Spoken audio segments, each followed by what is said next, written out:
All right, good morning and welcome to our first call. As many ways as you can set up a territorial boundary, landscaping, lots of lighting, really thoughtful placement of shrubbery, of sidewalks, as many cushions that you can come up with, in the way of accessing that front door. How many levels are there? And I feel like on top of that, you think of what happens to you when you go into your child's school.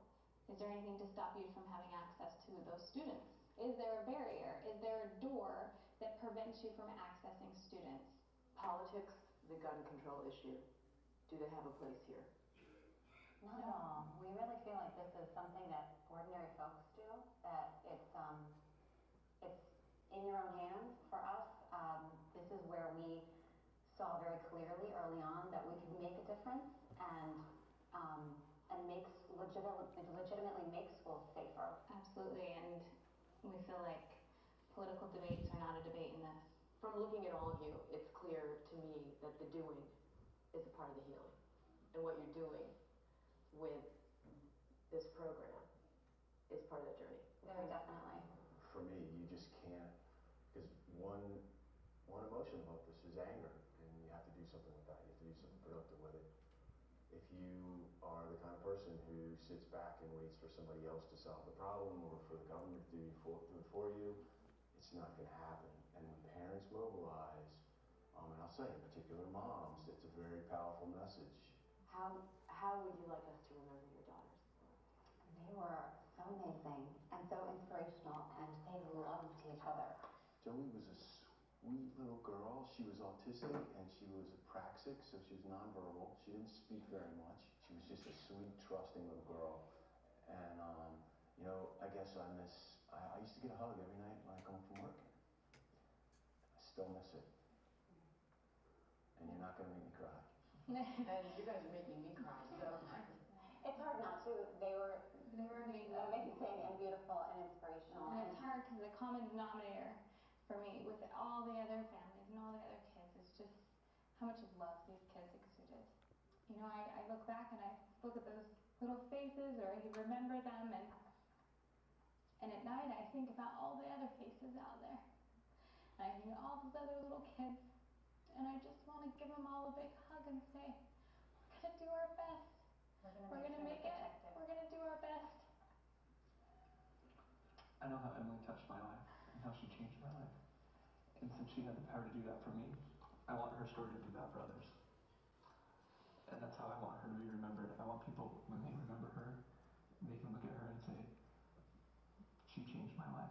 And she benefited the life of many other people. And that's what I want to do for her as her dad, because I'm not done being her dad.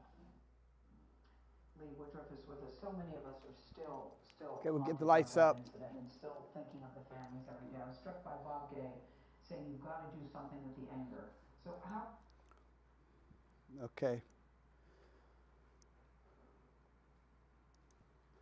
A little tough to process, but some of the things stood out. What stood out to you? A comment stood out to you? Barriers. Mm-hmm. Talk about that. Locked doors. We're going to talk about that. Let me go. We have as parents. Uh-huh. I think we rely a lot on the government and on schools, but the reality is that we don't unite and make things happen in the sake of things. Mm-hmm. Mm-hmm. One of the things stood out to me was we will do our best. We will do our best, and that's our commitment to you. What's our best look like, okay? And we'll get into some of that. We'll explain what's in place and then where we're going. But the statistics, you don't need to be reminded of these, but there's been 1,924 school shooting incidents since 1970, and they're on the increase, okay? So they used to be fewer and far in between, but they're on the uptick, so to speak. 2021 had the greatest number of incidents with 249, and the next highest year was 2019 with 119. And so since that 1970 tracking baseline data, 637 people have died in shootings at schools. And by the way, in every situation, what you would hear is, we never thought it would happen here. We don't think it will happen here. And God please that it doesn't. And the chances are it won't. But it doesn't mean it can't happen. And so we have to be prepared. And so the 2018 was the year with the highest number of people who were killed, 51. That was the Marjorie Stoneman Douglas shooting, which claimed 17 lives. Interestingly, while there's been 1,086 incidents that occurred outside of those 1,900, so they were occurred outside on school property, and 672 occurred solely inside a building. So 18% in the parking lot. So I know the parking lot's been really congested there, but please don't get violent. Everybody's been exercising patience out there, so it's good. And 10% in the classrooms. And so there's some statistics there. Let's look at one more video. I told you I was going to front load it with this. So Michelle Gay started, and her friend and another mom started this program. She can talk better about what their program encompasses, what it entails, and a little bit about the insights from that. So let's watch one more video, and then I'll get into the practices here at Foothill.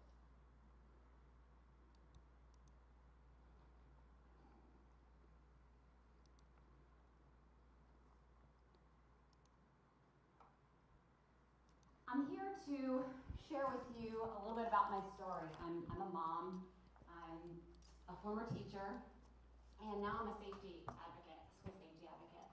And I spend a lot of time with this question here. Is our school safe? Is it safe to send my kids in? A lot of parents, a lot of teachers, a lot of students and community members ask this question. For all those reasons and all those questions, my family chose the town of Newtown to raise our family. We lived in Newtown for 7 years, and on this morning, December 14th, 2012, safety, sure, it was on my mind as I was sending my kids off to school, getting them ready like I did every day. But again, I had chosen this school, this town, this place. It had high test scores, it had low crime rates, and everybody knew everybody. It was a wonderful place for our family. So I was pretty comfortable that morning, getting my kids ready, feeding them breakfast, doing their hair, helping them brush their teeth, getting them dressed. And I was really proud of myself. I got them all off to school pretty uneventfully. And then the phone began to ring. I checked the caller ID to see if I was gonna bother to pick it up or not, and it said Town of Newtown. And usually when I saw that, it meant that school was calling, and they were calling to let me know that I had forgotten somebody's permission slip or backpack or lunchbox or glasses or something like that.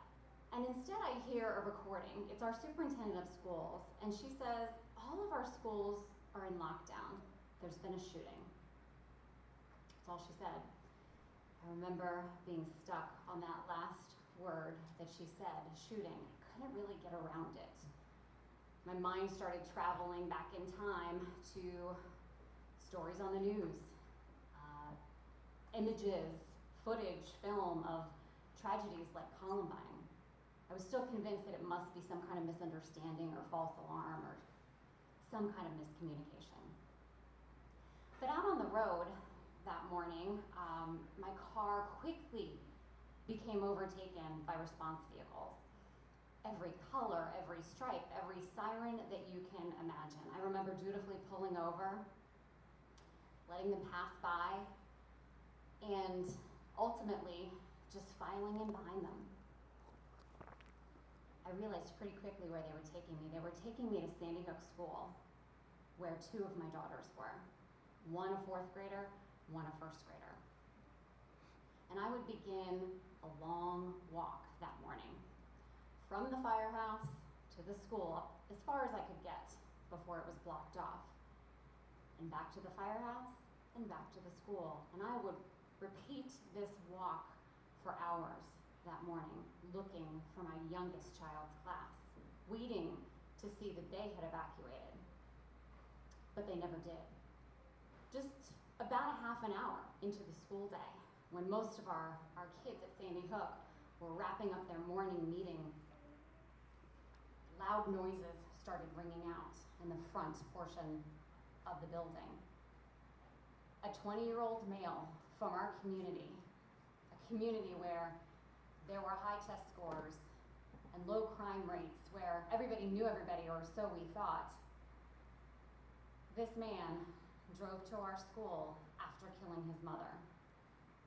And he carried out one of the deadliest attacks on a school in US history, ultimately killing 20 of our precious 6 and 7-year-olds and 6 of our beloved educators. I share this with you because I believe those children and teachers that we lost that day, and the many that survived, have left us all in a position of power. If we dare to look at what they experienced and what they can teach us, then we now have the ability to do something about it, to make sure that we are better prepared to prevent, respond to, and recover from any crisis in our school or community. I remember thinking about the level of training, the level of preparedness, and wishing that we had given them so much more. Because for our children and teachers in the front portion of the school where the attacks were carried out, there wasn't time to think. There wasn't time to problem solve. There wasn't time to be creative and come up with a plan B and a plan C when plan A had failed miserably. They learned in an instant that even though they weren't trained for it, they weren't prepared for it, they didn't sign up for it, many students and teachers that day in the building, many staff members, many parent volunteers realized they had a new job. In the blink of an eye, they became first responders. Because it's not like it's on TV. These aren't in yet, are they?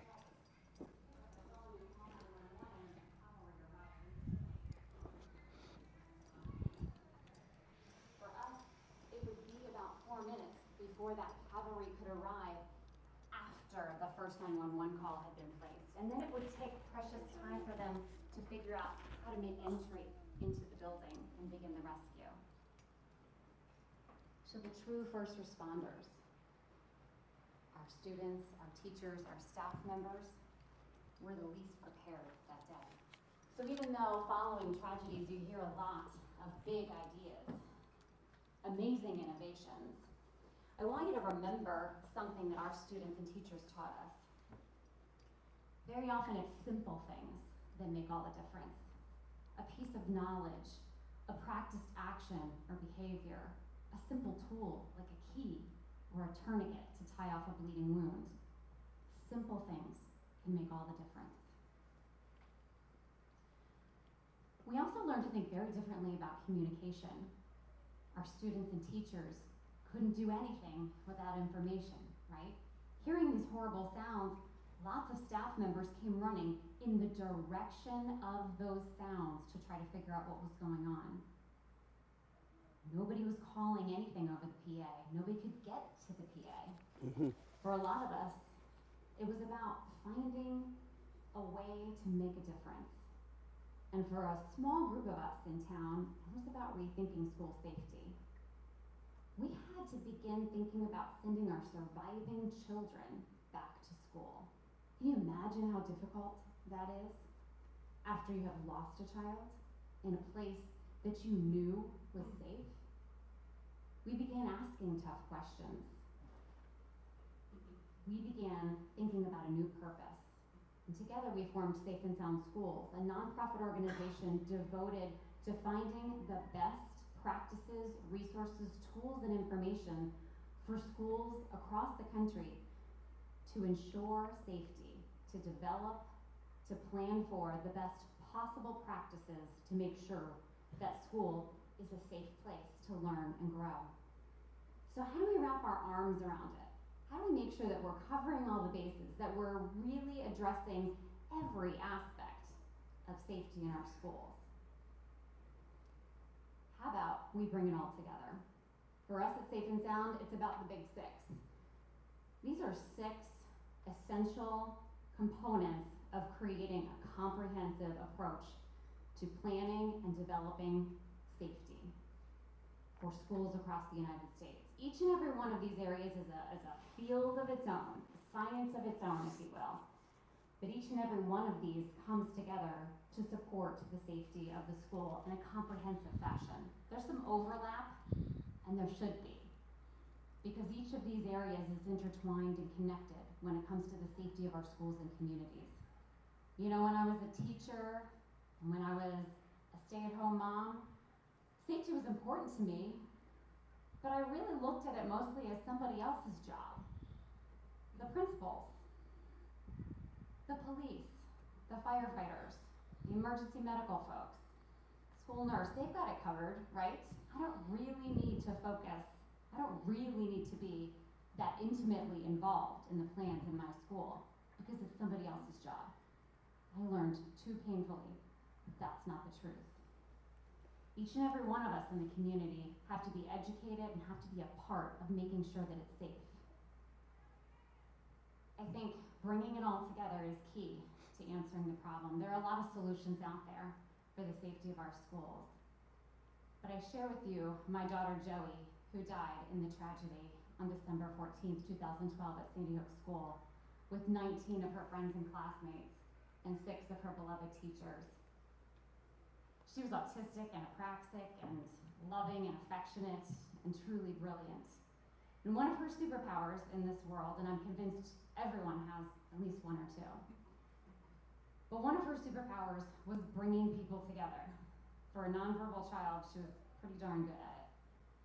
She had a way of bringing all kinds of people together, people that wouldn't normally spend time together, interact together, work together, and yet they did.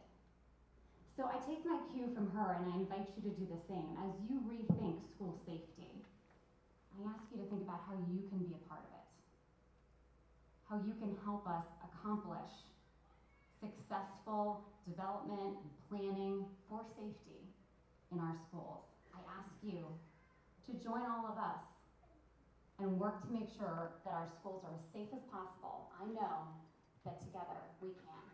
Thank you. All right.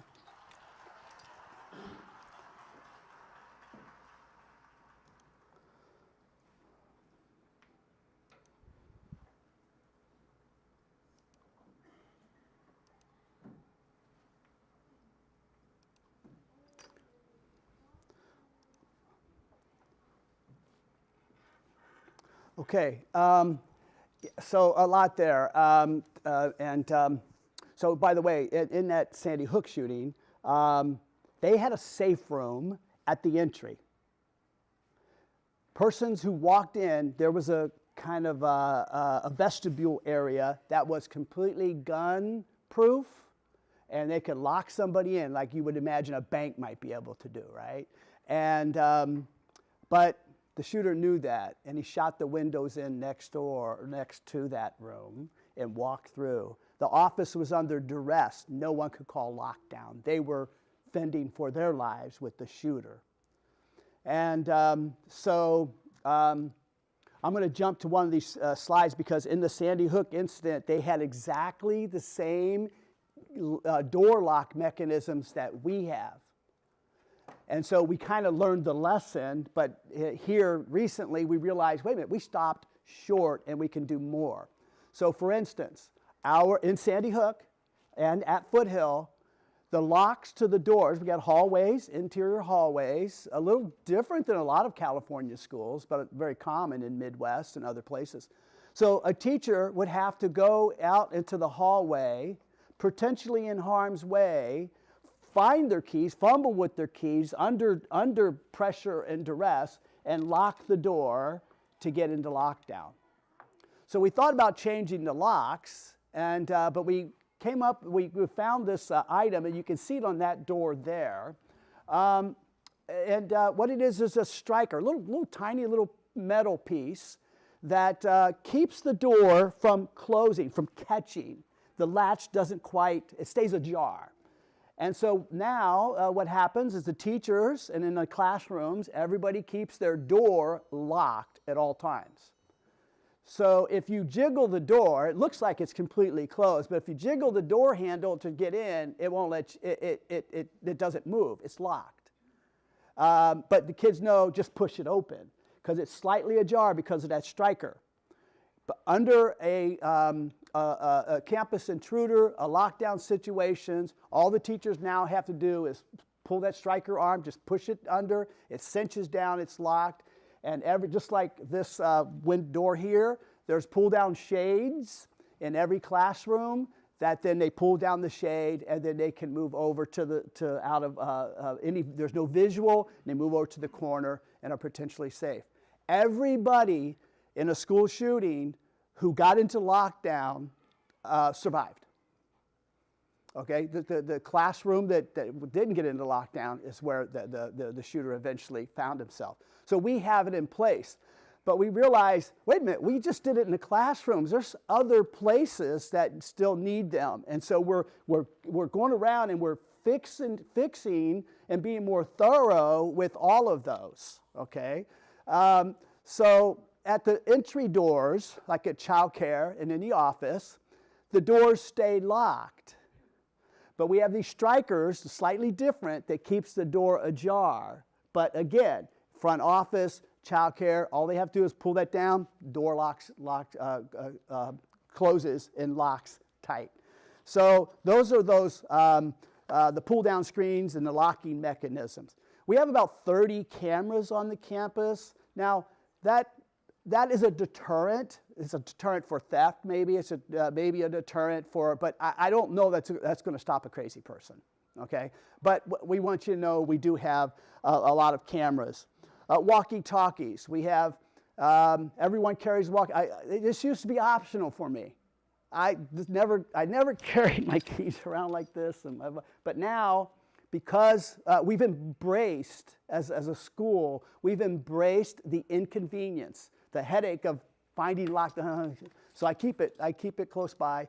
We have an emergency channel in the walkie-talkies, and if lockdown is, or even in an earthquake or fire, whatever, everybody goes to the emergency channel. We communicate there. It reaches all the way over to Route 66 preschool, so we're in communication with them if anything happens in that regard.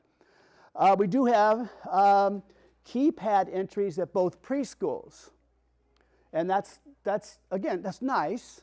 It's helpful. But it's not a cure-all because over there, parents just hold the door for the next person, because everybody's nice and courteous and they hold the door. And so even with things in place like Sandy Hook with a safe room that could lock down safely, it didn't, in the end, prove to be, it didn't help them.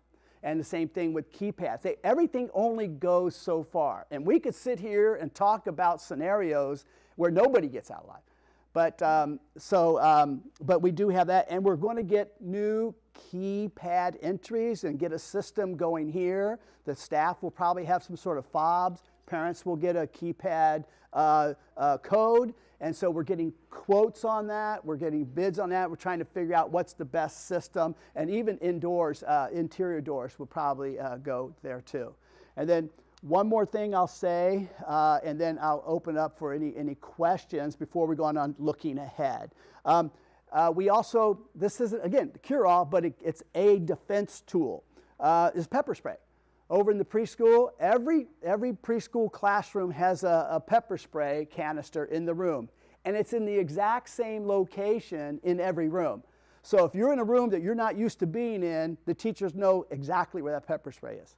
Again, not necessarily the one thing that's going to solve the problem, but it's one more tool. Even in our classrooms now, you can check with your teacher. Even in our classroom now, teachers might have, one has a golf club, a hockey stick, a softball bat, hockey pucks, because in the end, just locking down may not be enough, even though so far it's proved to help in those situations. Because in the end, you can lock down, but there's also a place to flee. And we're going to talk about evacuations in a little bit. So get out of there, and then also fight. So sometimes you have to fight. And so we had an officer, his child was here, and he was upper elementary, and the officer told me, he said, I'll tell you what my son will do when there's a situation. He will be under the door, and as soon as that gunman comes in, he, so the fight, there comes a time to fight. And so those kinds of things are all part of our education and what we need to do. Her story, Michelle Gay's story, there were police barriers. She could only get so far.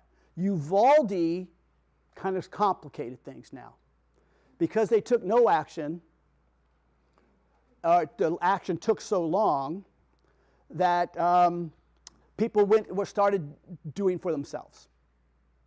And so, in fact, the gentleman who actually went in and took down the shooter, I'm told he was at a barber shop. And he got down and he took the barber's gun, went down there. His wife worked there. He checked on his wife, and then he led the charge to take care of the shooter. But what that's created now is a lack of trust on parents' part and the community. Okay, Mr. G, I hear what you're saying, but I'm not going to say I'm coming in. And Patty Timpson shared an article with me at a spot where there was a lockdown, an intruder. Nothing came of it, but it was a situation where parents said, I'm going in to get my kid. And I had one parent, we had one family that had security services available to their family. So he calls me, and which during the middle of a crisis, why'd they patch this guy into me? Because they thought it was somebody else. So I took the call, and it was a security expert. He said, what's it going to take to get those kids out? His kids. And I said, it's going to take the Glendora PD to tell me the lockdown's over. And I said, hey, are you packing? All right, I'm sure he's got a gun. I go, you want to come down here and stand shoulder to shoulder with me right here at the entrance? I'll let you do that. But we can't have people going across the plaza a little at a time when a shooter is in the neighborhood.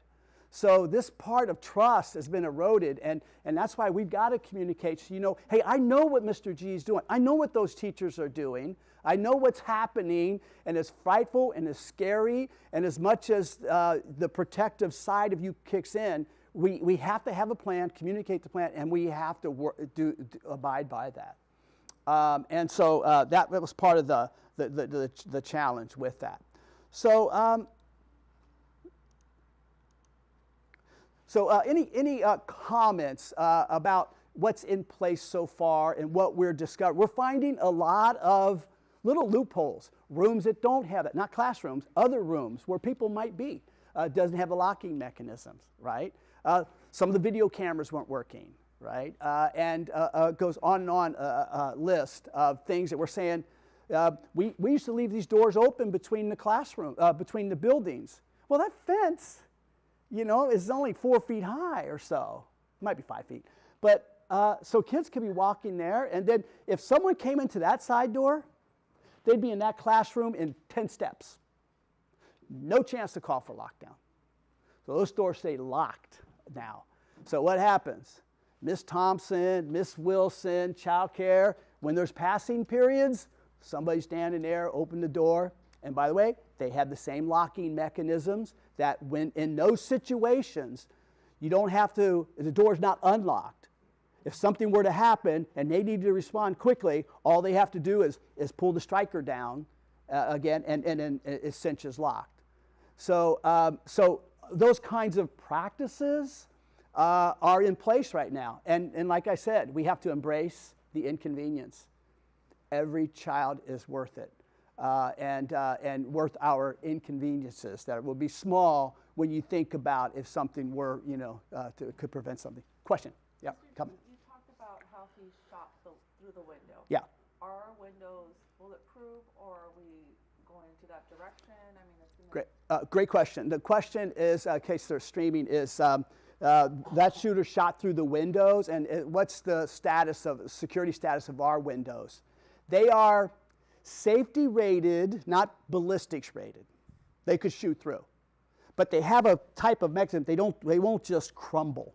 Okay, so there's at the entries, not the classroom windows, right? Not those, but the entryways. They're treated with not ballistics, but a security rating. If someone had a sledgehammer, we're told that it would take them a good minute to break through it. And in these situations, time is everything. Time deterring equals saved lives. So we're looking at that. Should they be ballistics rated, right? And so, great question. But at least, so at least you see what we have in place. It's better than nothing, but it may not be the best. And like I said, part of our mantra is we want to do the best we can for our kids. Mr. G, when you were talking about arming yourself, do we have any armed officers, off-duty officers that patrol regularly? Yeah, we do not. But I want to introduce, and I'm going to introduce a couple people here in a minute, but I want to introduce Bob Nyquist. Bob is on our elder board. He's one of the overseers of our school ministry. Bob is a retired law enforcement officer, and he is a part of our task force. I'll talk about that task force in a second. And he is working with me to get an armed guard on campus. Now, some people might think that's a bit much. Our board is committed to providing that. Here's why I think it's important. And this could happen it could happen at Uvalde, it could happen at Sandy Hook. When the kids are at recess, that fence is not going to stop a bullet, right? And so she talked about barriers, hedges, brushes, whatever, right? There's no barrier there. So unless we have something in place in the plaza that would take on an intruder with bad intentions, then we're going to be vulnerable. That would be the first line of defense. And I think they have to be armed. Because if someone comes with a rifle or an AK-47 and our guard has pepper spray, who wins? You see who wins. And if someone's shooting through the fence, we got to be able to take that guy down. Sorry, we just have to. What is our expectation as parents should the unthinkable happen? I mean, is there a call that goes, as you mentioned, getting a call? And Yeah. what is our response as parents as to what our next steps are? We're working through that because, like she said, you don't have time to practice in the immediate need. There's no what's plan B, what's plan C. So with parents, we've got to, I think the focus of our task force will be evacuation, because we've not really talked about that. So you would know if we had to go evacuate, just so you know, right now, Grand Avenue campus, our church owns the church right across from, on the corner of Grand and Baseline. Used to be a sports chalet across the street from what used to be a sports chalet, Spaghetti Eddie's. That's our reunion place.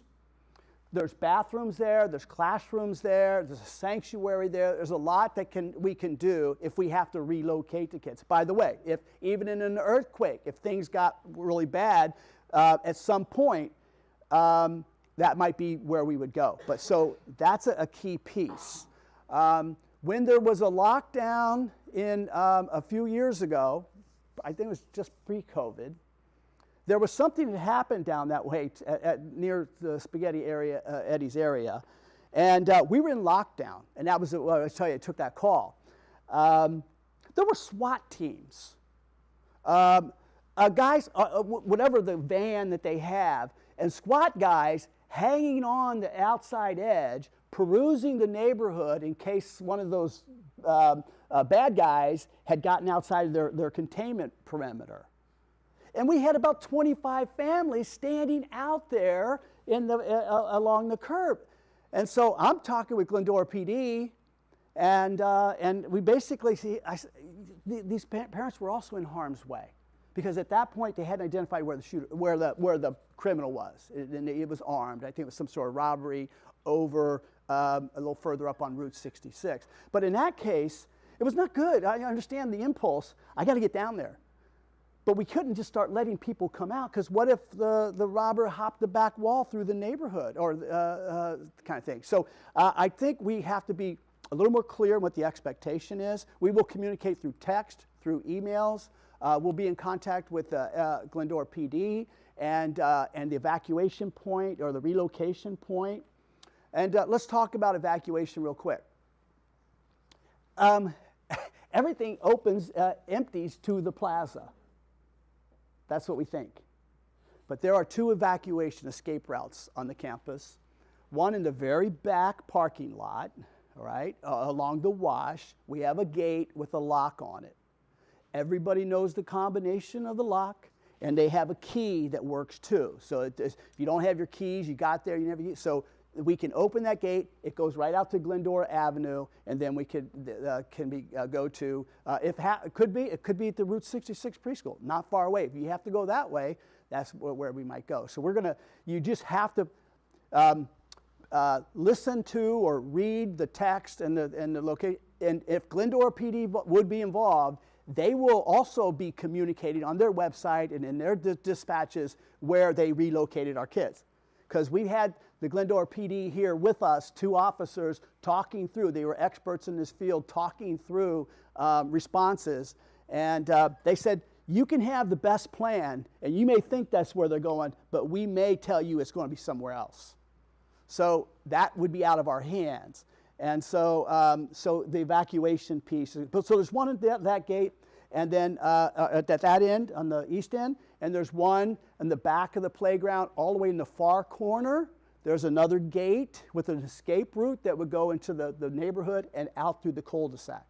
And so, in fact, we have escape routes, right? So, Patty, and then we'll come over here. I just wanted to add to what you were saying. I think it's important for parents to understand that there is an emergency operations plan being developed, and it's important for parents to know, I'm a parent, I want to respond, I want to be there in case I hear something's happening in my child's school. But it's important to also know that the staff is a first responder, so we need to help them do their job by standing back and waiting for the school or somebody to communicate to us. In this case, they said by text message to let us know wherever unification is going to be. And also understand that it's not going to be immediate.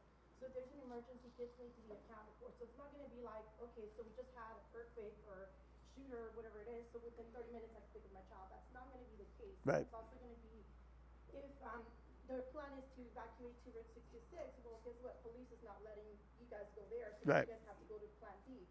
That's not going to be communicated to the parents immediately for safety purposes. Yeah. So as parents, we need to learn to just hold back as much as we want to go and respond and get our kids. Yeah. We need to also let you guys do your job and know, Yeah.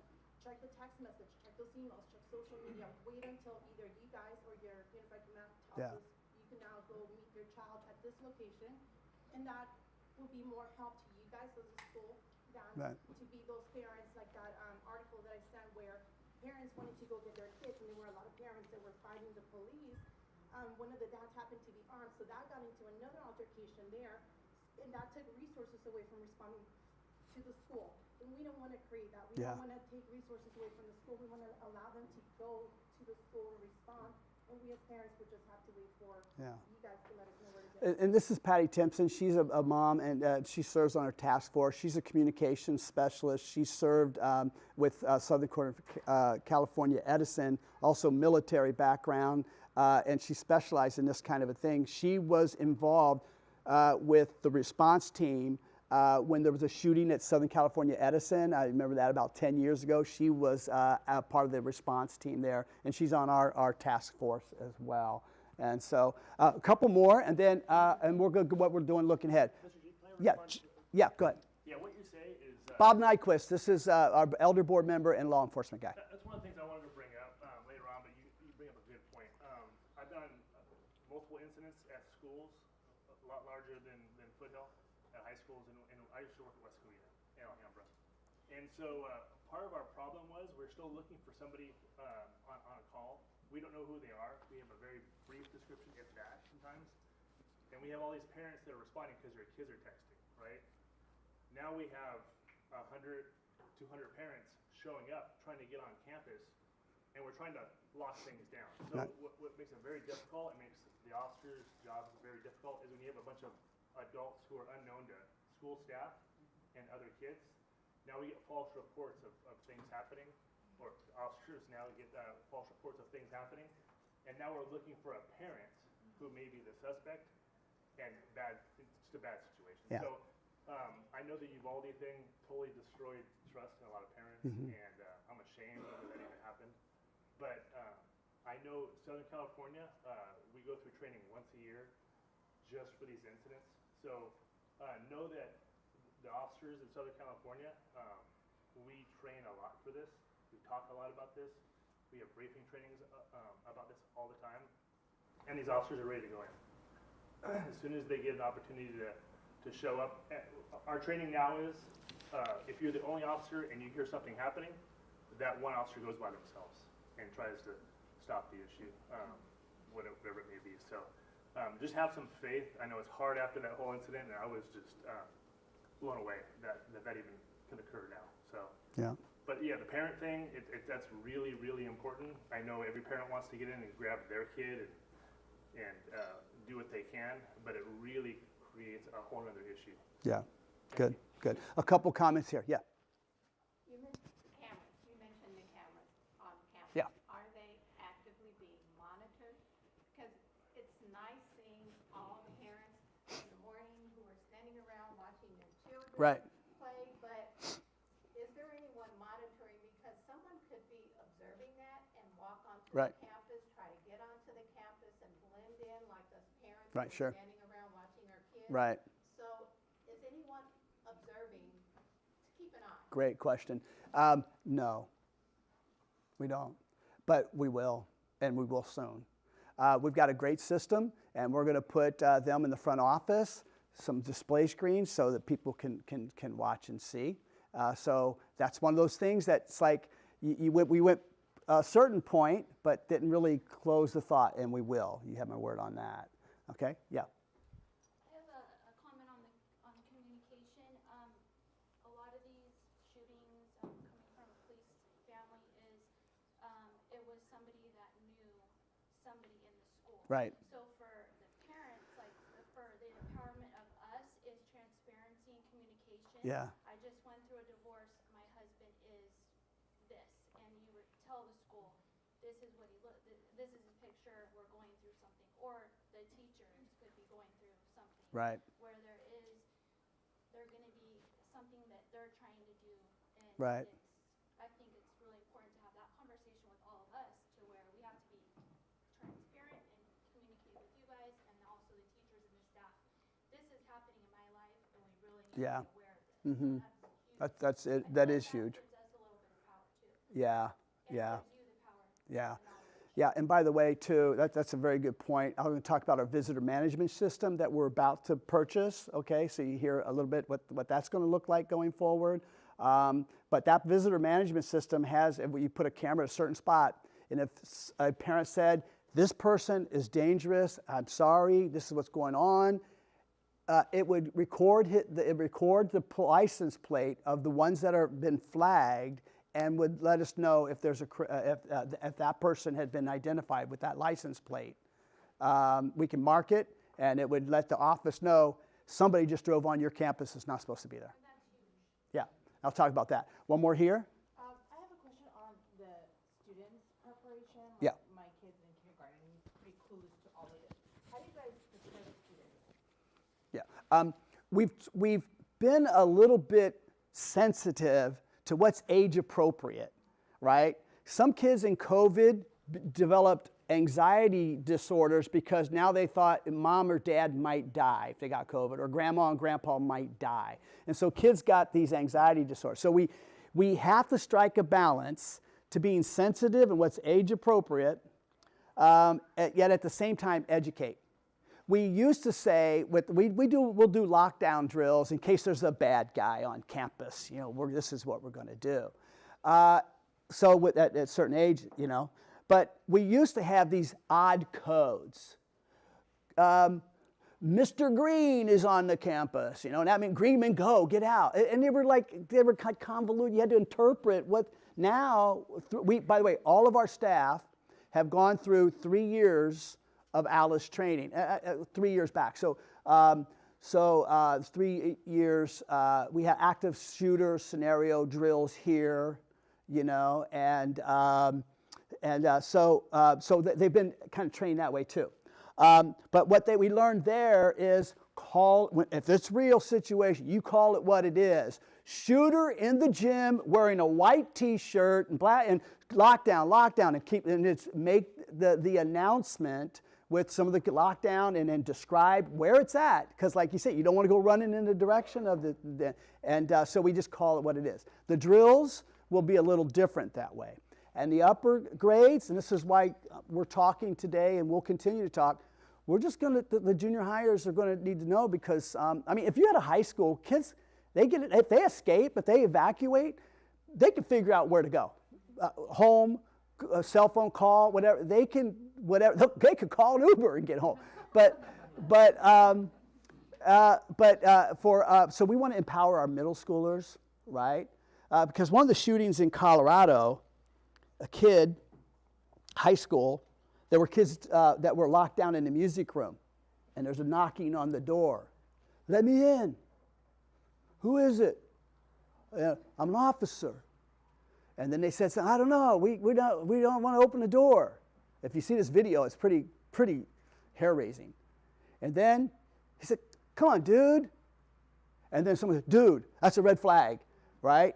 And then they were not opening that door. And so it was, so anyway, but those kids were high schoolers. They could think a little bit for themselves. Our middle schoolers need to be empowered. They need to know, because sometimes you can't wait always for the teacher. But in the lower grades, we got to get, the little rope. Everybody hold on to the rope. Let's go, It's harder with the little kids. How are they going to know where to go, right? They have to be with adults who can help them get where they need. Middle schoolers have, so the training needs to happen a little, some more, and we will. So let's move on, and then we'll wrap it up and respect your time. So we have to be vigilant with what's currently in place, including things like making sure we have monitors on the screens. The doors are locked. People are making sure that things are happening there. We're going to develop a comprehensive plan, and plans are plans. And I don't want to say they're not important, but John Wooden, the famous UCLA basketball coach, said, be quick, play quick, but don't be in a hurry. We're trying to strike a balance. We got to move quickly, and we can't hurry some things, but some things we can, okay? And we will. So we got the task force in place, going to help us with this plan. We're going to focus next, coming up. We're going to be fixing things that we can. Those are just a just-do-it list.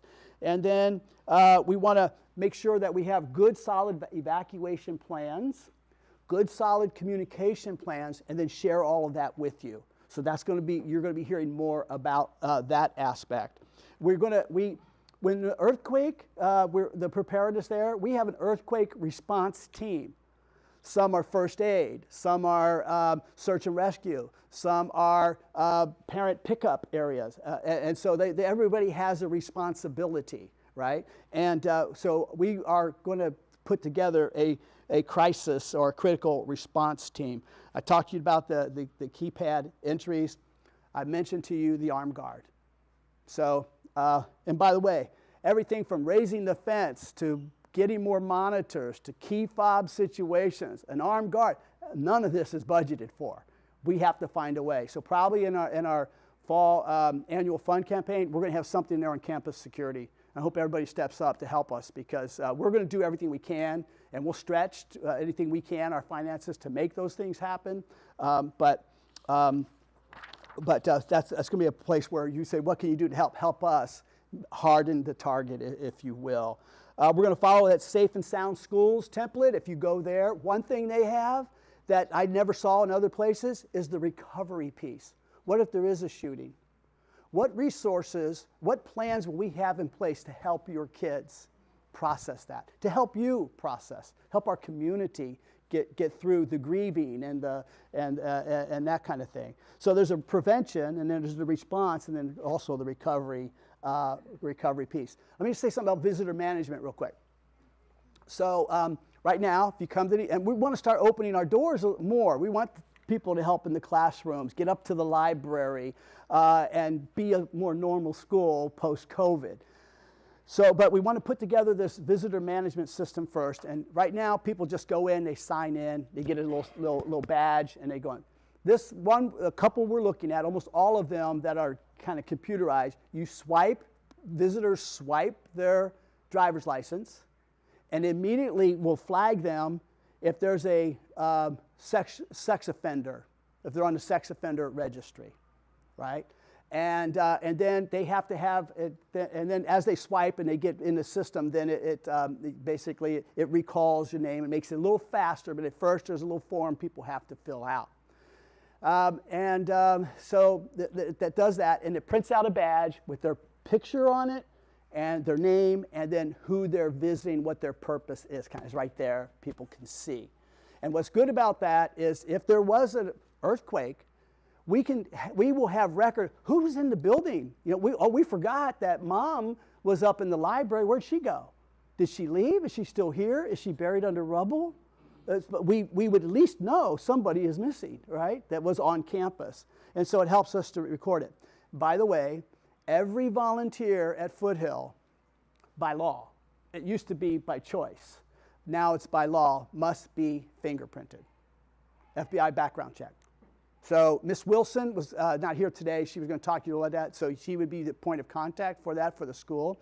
Now, if a parent is coming for a classroom birthday party, Thanksgiving party, an assembly, they don't have to be fingerprinted for that. And depending on how many hours they volunteer, if they volunteer more than 16 hours in a month or 32 hours, double that 16 in a course of a school year, they are then determined to be classified as mandated child abuse reporters, and they have to have training to do that. So this system will help us say how many hours are people at what point should we say, hey, you need to do the mandated reporter course that's required. So that whole piece is tightening down, okay, and will help us in the end. But the last thing I'll say, then there's that visitor management, license scan, customizable print badges, mandatory volunteer background checks, and then the child abuse reporter course that will be happening. And then lastly, I think we all have to be vigilant, and I think it's important if you see something and if you know something, say something. We've got people that pay attention to the parking lot, this and that. If there's an odd car, there's something, hey, what is that? Even Bob Nyquist, and there's a team of people at the church on the weekends, they got the earpieces in, and they're walking around making sure there's nobody there with bad intentions, and they are right on the ready to take care of it. So we all have to kind of do this, and some of that. By the way, in almost every situation, there's a digital social media footprint that is very public of kids. Not maybe I wouldn't know where to go, but almost all of these. And most of the shooters are that 18 to 21 range. But they all had some sort of digital footprint. They were posting stuff here or there, and it wasn't mainstream where the adults would know where to go. But when kids see something or hear something, they should say something. Now, we have an anti-bullying app, and I think 5th through 8th grade, I know the middle schools we keep reminding them, hey, you got this app. And the app is that they can anonymously report bullying. And even if they felt they were being picked on, they can just say, hey, I saw Johnny being, at lunch, somebody was stealing his fries and keeps kind of flicking his head or whatever. That doesn't happen. We haven't had it happen. But he could say that, and he could be the victim, but it's anonymous. And he tells who was sitting there, hey, did that happen? We can investigate and take care of it. In the anonymous app, we don't get a lot of reports on bullying. What we get reports on, if you see something, if you know something, say something. Kids say, hey, my friend's cutting. I have concerns. I'm really concerned because my friend is really depressed and she's talking suicide. Those are the kind of the reports we get. Because the kids coming through COVID especially, the level of anxiety, depression, and those kinds of concerns are very real. And so I just say that we got another tool to help us try to know what's going on and have a finger on the pulse of our campus culture and safety. So, okay, that concludes the presentation. Thank you for being here. Just stay tuned. You're going to be hearing more and learning more as we begin to implement things, and we're going to keep everybody in the loop. I think it's important that we be partners. It's very important. When there's a lockdown and when there's something that happens, we are transparent. We let you know, and so you can trust us with that. But as we go forward, then you're going to get more information, any feedback, any suggestions. Sophia sent me some things. Her father-in-law's law enforcement sent me some things, and some of them we were doing, and some I go, really good idea. So we can keep learning things. Some of them are simple to implement. Some might take a little more time, but I felt Uvalde hit a different nerve. Something about that. Maybe it was the lack of officer response, but the idea of how long, or it can't be on the back burner anymore. And do we just forget about it? I don't think so. I don't think you're going to let it go, and neither am I, because I got grandkids in those classrooms too, and and we want to do our best to protect them. So thank you for being here. Thank you for those who watched via the live stream, and then we'll record it and make it available to you. Again, thank you for being here. Appreciate it a lot. Okay, God bless.